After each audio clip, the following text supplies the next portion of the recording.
मुंशी प्रेमचंद के उपन्यास गबन का भाग 14वां।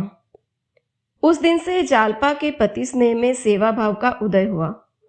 वह स्नान करने जाता तो उसे अपनी धोती चुनी हुई मिलती। आले पर तेल और साबुन भी रखा हुआ पाता। जब दफ्तर जाने लगता तो जालपा उसके कपड़े लाकर सामने रख देती। पहले पान मांगने पर मिलते थे, अब जबरदस्ती खिलाए जाते थे। जालपा उसका रुख देखा करती। उसे कुछ कहने की जरूरत नहीं थी। यहाँ तक कि जब वह भोजन करने बैठता तो वह पंखा जला करती। पहले वह बड़ी अनिच्छा से भोजन बनाने जाती थी और उस पर भी बेकार सी टालती रहती थी। अब बड़े प्रेम से रसोई में जाती। चीजें अब भी वही बनती थी, पर उनका स्वाद बढ़ गया था। रमा को इस मधुर स्नेह के सामने वह दो गहने बहुत ही तुच्छ जंचते थे। उधर जिस दिन रमा ने गंगू की दुकान से गहने खरीदे, उसी दिन दूसरे सर्राफों को भी उसके आभूषण प्रेम की सूचना मिल गई। रमा जब उधर से निकलता तो दोनों तरफ से दुकानदार उठ उठ कर उसे सलाम करते। आइए बाबूजी, पान तो खाते जाइए, दो एक चीजें हमारी दुकान से भी तो देखिए। रमा का आत्मसंयम उसकी साख को और भी बढ़ाता था। यहां तक कि एक दिन एक दलाल रमा के घर आ पहुंचा और उसके नहीं नहीं कहने पर भी अपनी संदूकची खोल ही दी। रमा ने उससे पीछा छुड़ाने के लिए कहा, भाई, इस वक्त मुझे कुछ नहीं लेना है, क्यों अपना और मेरा समय नष्ट करोगे? दलाल ने बड़े विनती के भाव से कहा, बाबूजी देख तो लीजिए, पसंद आए तो लीजिएगा, नहीं तो नहीं लीजिएगा। देख लेने में तो कोई हर्ज नहीं है। आखिर रईसों के पास न जाए तो किसके पास जाए? औरों ने आपसे गहरी रकमें मारी, हमारे भाग्य में भी बदा होगा तो आपसे 4 पैसे पा जाएंगे। बहू जी और माई जी को दिखा लीजिए। मेरा मन तो कहता है कि आज आप ही के हाथों बोनी होगी। रमानाथ बोला, औरतों के पसंद की न कहो, चीजें अच्छी होंगी ही, पसंद आते क्या देर लगती है, लेकिन भाई इस वक्त मेरे हाथ खाली है। दलाल हंसकर बोला, बाबूजी बस ऐसी बात कह देते हैं कि वाह, आपका हुक्म हो जाए तो 1500 आपके ऊपर निछावर कर दे। हम लोग आदमी का मिजाज देखते हैं बाबूजी, भगवान ने चाहा तो आज मैं सौदा करके ही उठूंगा। दलाल ने संदूकची से 2 चीजें निकाली। एक तो नए फैशन का जड़ाऊ कंगन था और दूसरा कानों का रिंग। दोनों ही चीजें अपूर्व थी। ऐसी चमक थी कि मानो दीपक जल रहा हो। 10 बजे थे, दयानाथ दफ्तर जा चुके थे। वो भी भोजन करने जा रहा था। समय बिल्कुल नहीं था, लेकिन इन दोनों चीजों को देखकर उसे किसी बात की सुध ही नहीं रही। दोनों केस लिए हुए घर में आया। उसके हाथ में केस देखते ही दोनों स्त्रियां टूट पड़ी और उन चीजों को निकाल निकाल कर देखने लगी। उनकी चमक दमक ने उन्हें ऐसा मोहित कर लिया कि गुण दोष की विवेचना करने की उनमें शक्ति ही नहीं रही। जागेश्वरी बोली, आजकल की चीजों के सामने तो पुरानी चीजें कुछ जचती ही नहीं। जालपा बोली, मुझे तो उन पुरानी चीजों को देखकर कै आने लगती है। न जाने उन दिनों औरतें कैसे पहन लेती थी। रमा ने मुस्कुराकर कहा, तो दोनों चीजें पसंद है ना? जालपा बोली, पसंद क्यों नहीं है जी? अम्मा जी तुम ले लो। जागेश्वरी ने अपनी मनोव्यथा छिपाने के लिए सिर झुका लिया। जिसका सारा जीवन गृहस्थी की चिंताओं में कट गया, वह आज क्या स्वप्न में भी इन गहनों के पहनने की आशा कर सकती थी? आह, उस दुखिया के जीवन की कोई साध ही न पूरी हुई। पति की आय ही कभी इतनी न हुई कि बाल बच्चों के पालन पोषण के उपरांत कुछ बच पाता। जब से घर की स्वामिनी हुई तभी से मानो उसकी तपश्चर्या का आरंभ हुआ और सारी लालसाएं एक एक करके धूल में मिल गई। उसने उन आभूषणों की ओर से आंखें हटा ली। उनमें इतना आकर्षण था कि उनकी ओर ताकते हुए वह डरती थी, कहीं उसकी विरक्ति का पर्दा न खुल जाए। वो बोली, मैं लेकर क्या करूंगी बेटी, मेरे पहनने ओढ़ने के दिन तो कब के निकल गए। कौन लाया है बेटा? क्या दाम है इनके? रमानाथ बोला, एक सर्राफ दिखाने लाया है। अभी दाम आम नहीं पूछे, मगर ऊंचे दाम होंगे। लेना तो था ही नहीं, दाम पूछकर क्या करता? जालपा बोली, लेना ही नहीं था तो यहां लाए क्यों? जालपा ने यह शब्द इतने आवेश में आकर कहे कि रमा खिसिया गया। उनमें इतनी उत्तेजना, इतना तिरस्कार भरा हुआ था कि इन गहनों को लौटा ले जाने की उसकी हिम्मत ही नहीं पड़ी। वो बोला, तो ले लूं?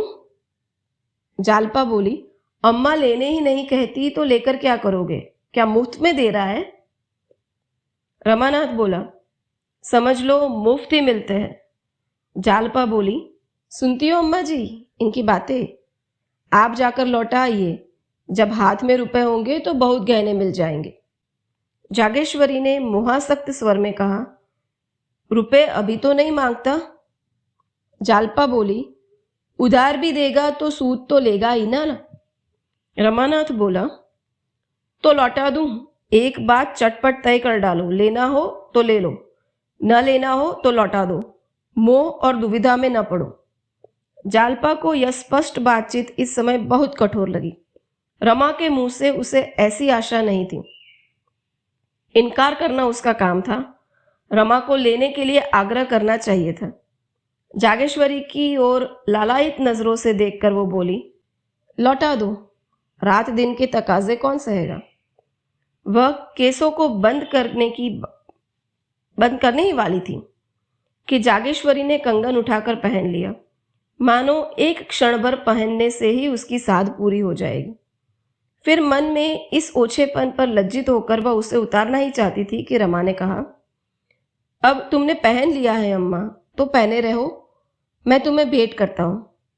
जागेश्वरी की आंखें सजल हो गई। जो लालसा आज तक न पूरी हो सकी, वह आज रमा की मातृभक्ति से पूरी हो रही थी। लेकिन क्या वह अपने प्रिय पुत्र पर ऋण का इतना भारी बोझ रख देगी? अभी वह बेचारा बालक है, उसकी सामर्थ्य ही क्या है? न जाने रुपए जल्द हाथ आए या देर में, दाम भी तो नहीं मालूम। अगर ऊंचे दामों का हुआ तो बेचारा देगा कहां से? उसे कितने तकाजे सहने पड़ेंगे और कितना लज्जित होना पड़ेगा। कातर स्वर में वो बोली, नहीं बेटा, मैंने यों ही पहन लिया था, ले जाओ, लौटा दो। माता का उदास मुख देखकर रमा का हृदय मातृ प्रेम से हिल उठा। क्या ऋण के भय से वह अपनी त्याग मूर्ति माता की इतनी सेवा भी न कर सकेगा? माता के प्रति उसका कुछ कर्तव्य भी तो है। वो बोला, रुपए बहुत मिल जाएंगे अम्मा, तुम इसकी चिंता मत करो। जागेश्वरी ने बहू की ओर देखा, मानो कह रही थी कि रमा मुझ पर कितना अत्याचार कर रहा है। जालपा उदासीन भाव से बैठी थी। कदाचित उसे भय हो रहा था कि माताजी यह कंगन ले न ले। मेरा कंगन पहन लेना बहू को अच्छा नहीं लगा, इसमें जागेश्वरी को संदेह नहीं रहा। उसने तुरंत कंगन उतार डाला और जालपा की ओर बढ़ाकर बोली, मैं अपनी ओर से तुम्हें भेंट करती हूं। मुझे जो कुछ पहनना ओढ़ना था ओढ़ पहन चुकी, अब जरा तुम पहनो, देखूं। जालपा को इसमें जरा भी संदेह नहीं था कि माताजी के पास रुपए की कमी नहीं। वह समझी शायद आज वह पसीज गई है और कंगन के रुपए दे देगी। एक क्षण पहले उसने समझा था कि रुपए रमा को देने पड़ेंगे, इसलिए इच्छा रहने पर भी वह उसे लौटा देना चाहती थी। जब माताजी उसका दाम चुका रही थी तो वह क्यों इनकार करती? मगर ऊपरी मन से बोली, रुपए न हो तो रहने दीजिए अम्मा जी, अभी कौन जल्दी है। रमा ने कुछ चिढ़कर कहा, तो तुम यह कंगन ले रही हो? जालपा बोली, अम्मा जी नहीं मानती तो मैं क्या करूं? रमानाथ बोला, और ये रिंग, इन्हें भी क्यों नहीं रख लेती? जालपा बोली, जाकर दाम तो पूछाओ। रमा ने अधीर होकर कहा, तुम इन चीजों को ले जाओ, तुम्हें दाम से क्या मतलब है? रमा ने बाहर आकर दलाल से दाम पूछा तो सन्नाटे में आ गया। कंगन 700 के थे और रिंग 150 के। उसका अनुमान था कि कंगन अधिक से अधिक 300 के होंगे और रिंग 40-50 रुपए के। पछताए कि पहले ही दाम क्यों न पूछ लिए, नहीं तो इन चीजों को घर में ले जाने की नौबत ही क्यों आती। उधारते हुए शर्म आती थी, मगर कुछ भी हो उधारना तो पड़ेगा ही।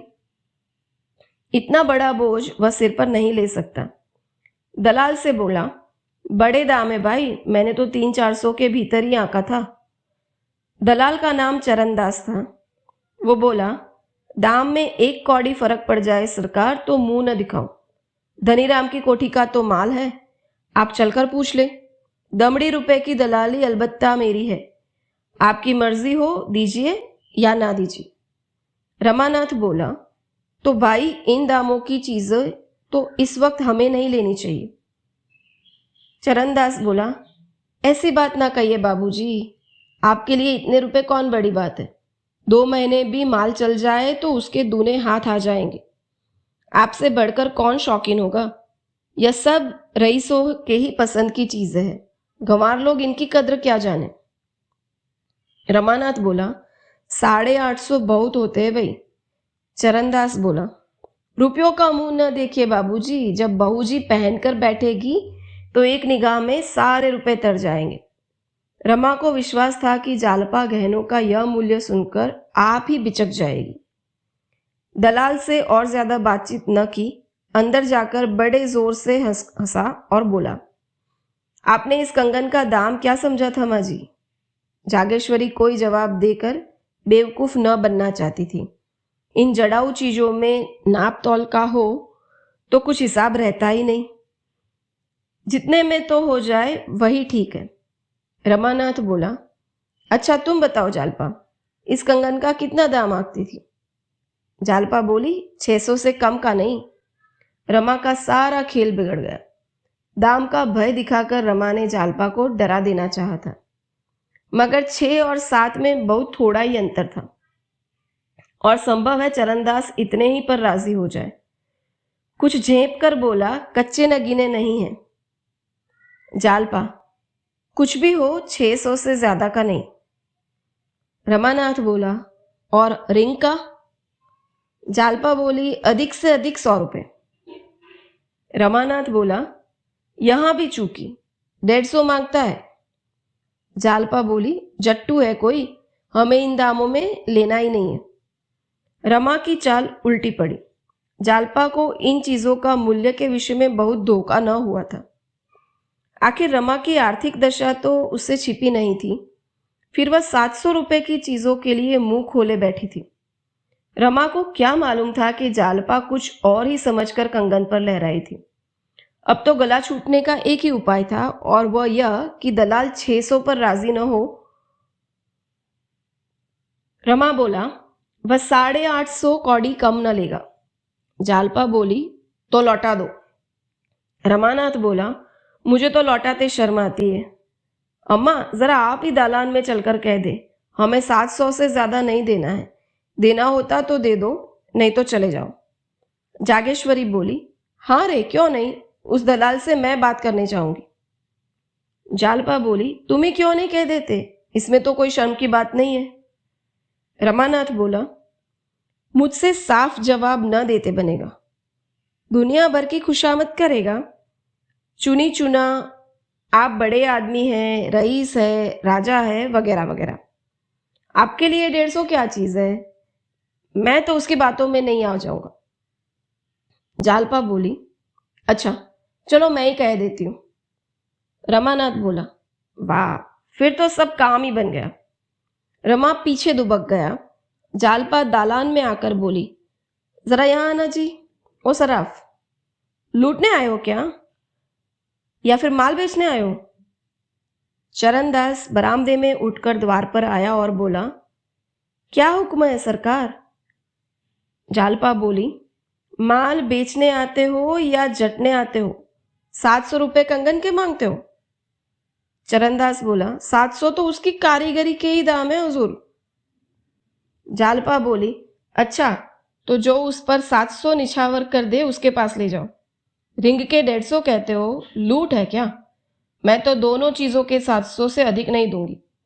चरणदास बोला, बहू जी आप तो अंधेर करती है, कहाँ 850 और कहाँ 700। जालपा बोली, तुम्हारी खुशी, अपनी चीज ले जाओ। चरणदास बोला, इतने बड़े दरबार में आकर चीज लौटा ले जाऊं? आप यों ही पहने, 10-5 रुपए की बात होती तो आपकी जबान में उधरता। आपसे झूठ नहीं कहता बहू जी, इन चीजों पर पैसा रुपया नगद है। उसी पर पैसे में दुकान का भाड़ा, बका खाता, दस्तूरी, दलाली सब समझिए। एक बात ऐसी समझकर कहिए कि हमें भी 4 पैसे मिल जाए, सवेरे सवेरे लौटना न पड़े। जालपा बोली, कह दिए, वही 700। 700 से 1 पैसा भी ज्यादा नहीं। चरणदास ने ऐसा मुंह बनाया मानो वह किसी धर्म संकट में पड़ गया।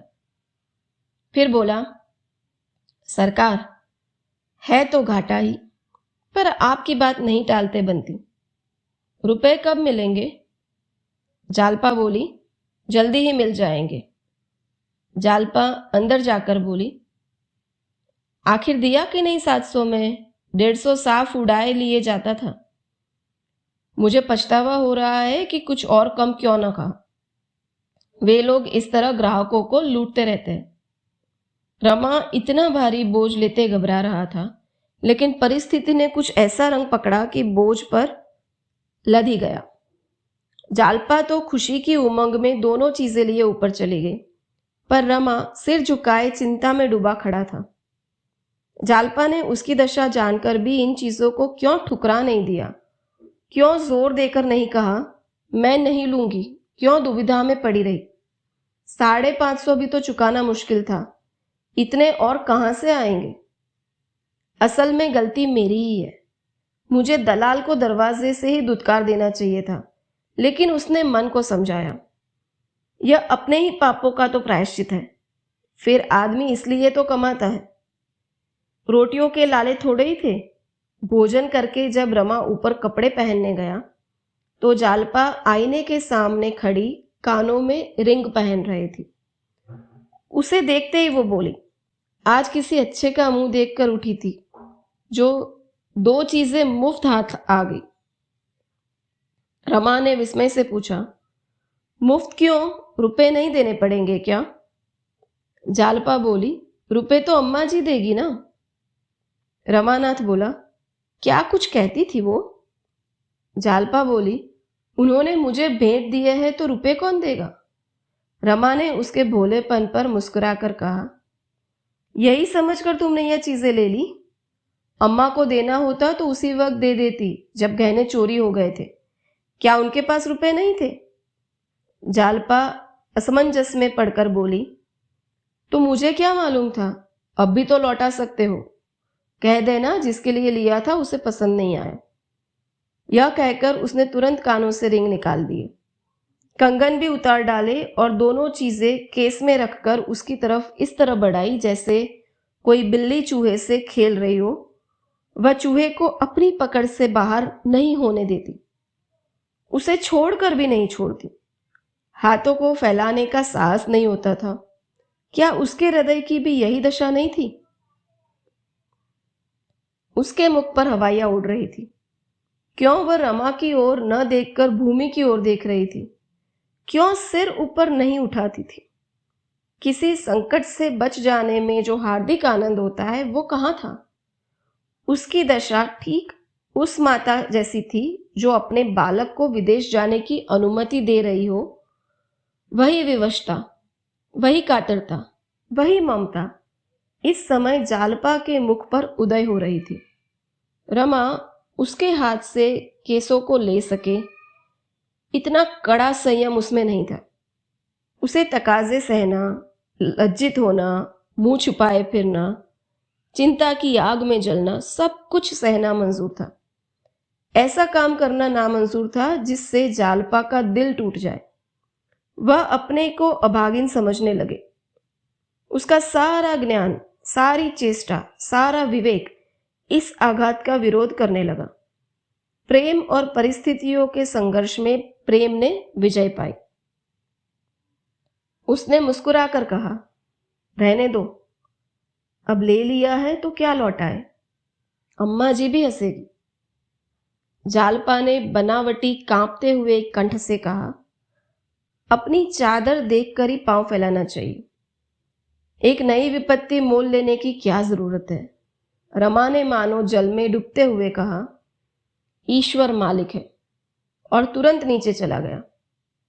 हम क्षणिक मोह और संकोच में पड़कर अपने जीवन के सुख और शांति का कैसे होम कर देते हैं। अगर जालपा मोह के इस झोंके में अपने को स्थिर रख सकती, अगर रमा संकोच के आगे सिर न झुका देता, दोनों के हृदय में प्रेम का सच्चा प्रकाश होता, तो वे पथभ्रष्ट होकर सर्वनाश की ओर न जाते। 11 बज गए थे। दफ्तर के लिए देर हो रही थी, पर रमा इस तरह जा रहा था जैसे कोई अपने प्रिय बंधु की दाह क्रिया करके लौट रहा हो।